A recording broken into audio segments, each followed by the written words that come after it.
بسم اللہ الرحمن الرحیم۔ بازار کوفہ میں کرب و اضطراب کی کیفیت میں اس طرح سے کاروان عشق گزر رہا ہے کہ جس کا ادراک کوئی بھی شخص نہیں کر سکتا۔ ان کی یہ حالت دیکھ کر کوفہ کی عورتوں نے رونا شروع کیا، اور جب خواتین روئیں تو ان کو دیکھ کر مردوں نے بھی داڑے مار کر رونا شروع کر دیا۔ اور جب بی بی زینب سلام اللہ علیہا نے اس منظر کو دیکھا تو آپ نے لہجہ علی میں بلند آواز سے پکار کے کہا، خاموش۔ یہ سننا تھا نہ صرف یہ کہ انسانوں کے رونے دھونے کی آوازیں بند ہوں گی، بلکہ اونٹوں کے گلے میں جو گھنٹیاں تھیں وہ بھی خاموش ہو گئیں۔ گویا کہ سارے ماحول پہ سناٹا چھا گیا، اور سارا یکسو ہو کر زینب کبریٰ سلام اللہ علیہا کے خطاب کو سننے لگا۔ بی بی نے حمد کردگار اور محمد و آل محمد پر درود و سلام کے بعد ارشاد فرمایا، اے کوفہ والو، اے عیارو غدار لوگو، کہیں تمہارے آنسو تھمنے نہ پائیں اور کبھی تمہاری آہیں بند نہ ہونے پائیں۔ تمہاری مثال اس عورت کی سی ہے جو سوت کاٹنے کے بعد اسے توڑ ڈالتی ہے۔ تم نے اپنی قسموں کو اپنی تباہی و بربادی کی دستاویز بنایا ہوا ہے۔ تمہارے پاس شیخی، غرور، عداوت اور جھوٹ کے سوا ہے کیا؟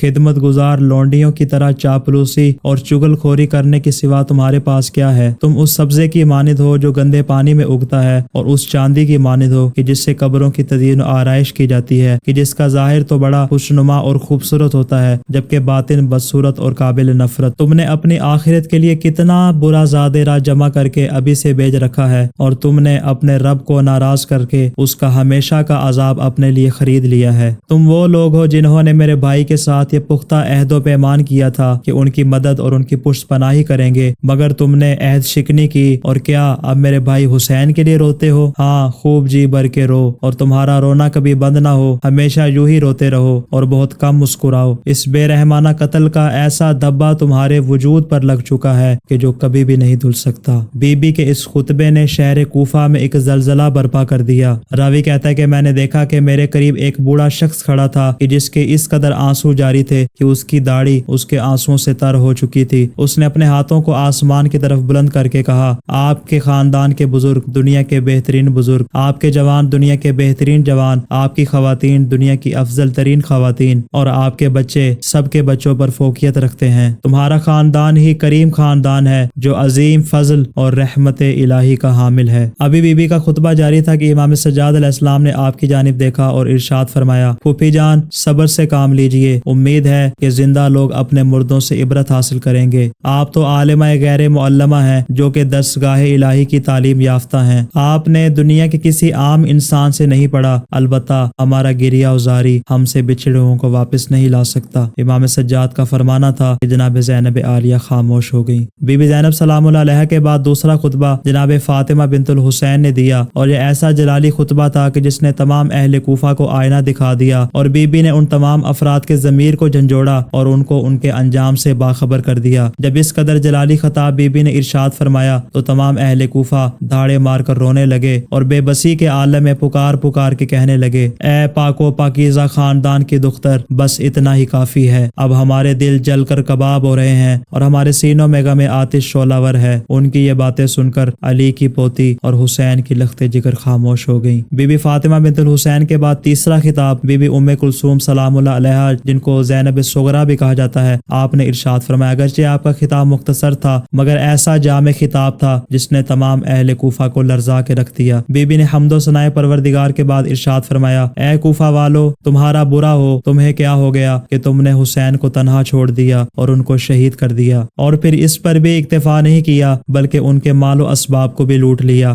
گویا تم اسے اپنی وراثت سمجھ کر اپنے گھر لے آئے اور ان کے اہل حرم کو قیدی بنا کر مصیبتوں اور صعوبتوں میں گرفتار کر دیا۔ تباہ و برباد ہو جاؤ، تمہارا ستیہ ناش ہو جائے۔ کیا تم نہیں جانتے کہ تم نے کتنا بڑا بوجھ اپنی گردنوں پر لاد لیا ہے، اور کس قدر سنگین گناہ تم نے اپنے کندھوں پر ڈال لیا ہے، اور کس قدر پاک و پاکیزہ خون تم نے زمین پر بہایا ہے، اور کیسی باعظمت خواتین کو ان کے عزیزوں اور پیاروں کے غم میں مبتلا کر دیا ہے، کیسی کیسی معصوم بچیوں کے تم نے زیورات چھین لیے۔ ہم اہل بیت نبوت سے کیسا کیسا گراں قیمت مال تم نے لوٹا۔ تم نے ہمارے ان مردوں کو موت کے گھاٹ اتارا کہ پیغمبر کے بعد جن کی مثال اس کائنات میں نہیں ملتی۔ یقیناً تم لوگوں کے دل میں رحم نام کی کوئی چیز نہیں ہے، مگر آگاہ ہو جاؤ کہ خداوند عالم کا گروہ ہی فاتح اور غالب رہے گا، جبکہ شیطان کا ٹولہ ناکام و نامراد رہے گا۔ یہ خطبہ سن کر اس قدر گریہ ہوا کہ تاریخ میں اس کی مثال نہیں ملتی۔ بی بی ام کلثوم کے بعد چوتھا خطبہ امام سجاد علیہ السلام نے دیا۔ آپ نے ارشاد فرمایا، اے اہل کوفہ خاموش ہو جاؤ۔ یہ سن کر سب لوگوں پر سکوت طاری ہو گیا، حتیٰ کہ لوگوں کی سانسیں اپنے مقام پر رک گئیں۔ پھر آپ نے ایک تاریخی خطبہ ارشاد فرمایا، بسم اللہ الرحمن الرحیم، اے لوگو، تم میں سے جو مجھے جانتا ہے سو پہچانتا ہے، مگر جو مجھے نہیں جانتا تو جان لو میں علی ابن الحسین ہوں، وہ حسین کہ جنہیں دریائے فرات کے کنارے بھوکا اور پیاسا شہید کر دیا گیا، اور وہ بھی کسی جرم و خطا کے بغیر۔ میں اس کا بیٹا ہوں جس کی حد کے حرمت کی گئی، جس کا مال لوٹا گیا اور جس کے خاندان کو قیدی بنا لیا گیا۔ میں اس کا فرزند ہوں جسے صبر کے عالم میں شہید کیا گیا، اور یہی بات ہمارے فخر کے لیے کافی ہے۔ اے لوگو، میں تمہیں قسم دے کر پوچھتا ہوں، کیا تم نے میرے بابا حسین ابن علی کو خطوط اور دعوت نامے لکھ کر نہیں بھیجے تھے؟ کیا تم نے ان کو کوفہ آنے کی دعوت نہیں دی، اور دعوت دینے کے بعد تم نے ان کے ساتھ غداری کی؟ پہلے ان کے ساتھ عہد و میثاق اور بیعت کا پیمان باندھا، پھر ان کے ساتھ جنگ کی اور انہیں دشمن کے نرگاہ میں تنہا چھوڑ دیا۔ بس تمہارے لیے بربادی ہو، کس قدر برا زادیرہ تم نے اپنے لیے تیار کر کے بھیجا ہے، اور کس قدر خراب ہے تمہاری رائے۔ مجھے یہ بتاؤ کہ بروز قیامت تم کس آنکھ کے ساتھ رسول گرامی اسلام کی جانب نگاہ کرو گے، جب وہ تم سے کہیں گے کہ تم نے میری عطرت کو قتل کیا اور میری حرمت کو پامال کیا، لہٰذا اب تم میری امت میں سے نہیں رہے۔ یہ سن کر لوگوں نے شدید گریہ کیا اور ایک دوسرے کی طرف دیکھ کر کہنے لگے،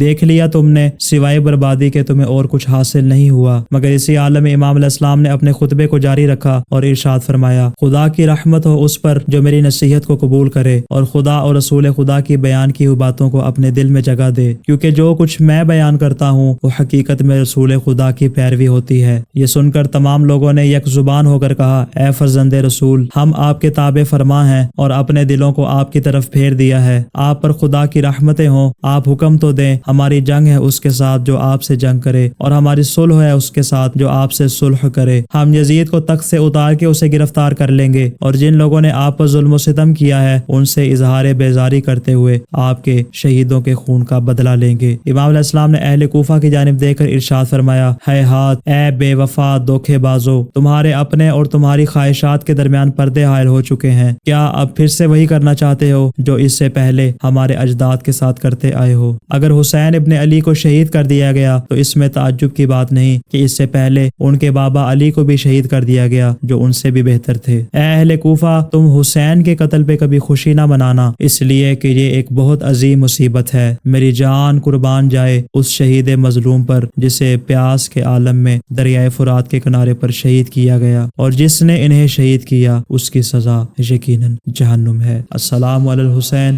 وعلی علی ابن الحسین وعلی اولاد الحسین وعلی اصحاب الحسین۔